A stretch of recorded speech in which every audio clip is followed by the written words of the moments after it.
బోటని పాట ముంది మ్యాటని ఆట ఉంది దేనికో ఓటు చెప్పరా. మామా నమస్తే. శివ సినిమా రిలీజ్ అవుతుంది. సో నన్ను అడిగితే, నన్ను ఎవడు అడగడు అనుకోండి, అది వేరే విషయం, నేనే అనుకోని ఫీల్ అయిపోయి చెప్తా ఉంటా.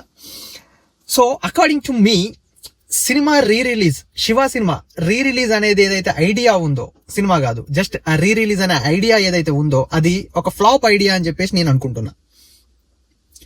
కరెక్ట్ గా నా గుండె లోతులో ఉన్న మాట చెప్పాలనంటే డిజాస్టరస్ ఐడియా అని నేను అనుకుంటున్నా.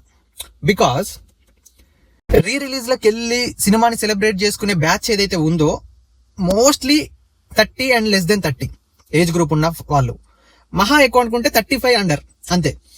సో శివ సినిమా రిలీజ్ అయినప్పుడు అది ఇండస్ట్రీలో కానీ జనాల లోపల కానీ క్రియేట్ చేసిన ఇంపాక్ట్ ఏదైతే ఉందో వీళ్ళు ఖచ్చితంగా ఎక్స్పీరియన్స్ చేసి ఉండరు. ఎందుకంటే ఆ సినిమా రిలీజ్ అయింది 1990లో. అంతకు ముందు సినిమాలు చూసి చూసి చూసి బోరు కొట్టి ఆ తర్వాత 1990లో ఈ సినిమా వచ్చి అది క్రియేట్ చేసిన ఇంపాక్ట్కి కదిలిపోయిన వాళ్ళు, అరే అమ్మ ఇదెక్కడి సినిమా రా బాబు అని ఒక అవసరక్లో ఉండిపోయిన వాళ్ళు ఎవరైతే ఉన్నారో వాళ్ళు ఖచ్చితంగా అబవ్ 40-50s ఉన్నారనమాట.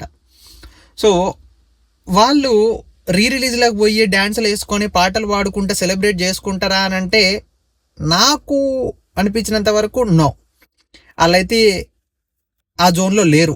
సో ఈ రిలీజ్కి పోయి సెలబ్రేట్ చేసుకొని సినిమాని, ఆ సినిమా మూమెంట్స్ని మళ్ళీ రీక్రియేట్ చేసుకునే బ్యాచ్ ఏదైతే ఉందో వాళ్ళు శివ సినిమా క్రియేట్ చేసిన ఇంపాక్ట్ని జస్ట్ విన్న వాళ్ళే కానీ లైవ్గా ఎక్స్పీరియన్స్ చేసిన వాళ్ళు కాదు. బికాస్ శివ సినిమా వచ్చిన తర్వాత అది ఇండస్ట్రీలో చేంజెస్ ఏదైతే చేసిందో ఆ ప్యాటర్న్స్తో వచ్చిన సినిమాలు చాలా చూసిన తర్వాత శివ సినిమా చూసినాం నేను కూడా. సో మాకు శివ సినిమా కొత్త సినిమా కాదు, మాకు ఫ్రెష్ వైబ్ ఫ్రెష్ ఫీల్ ఇచ్చిన సినిమా అయితే కాదు. అఫ్కోర్స్ శివ సినిమా మంచి సినిమా, గొప్ప సినిమా. కానీ మీరేదైతే అనుకుంటున్నారో కల్ట్ క్లాసిక్ బంబాస్టిక్ సినిమా చరిత్రలోనే అది ఇది ఇవన్నీ వాస్తవాలు. కానీ రిలీజ్ చేయడం వల్ల అవన్నిటికీ ఒక బ్లాక్ మార్క్ తీసుకొచ్చే ఐడియా అని నేను అనుకుంటున్నా.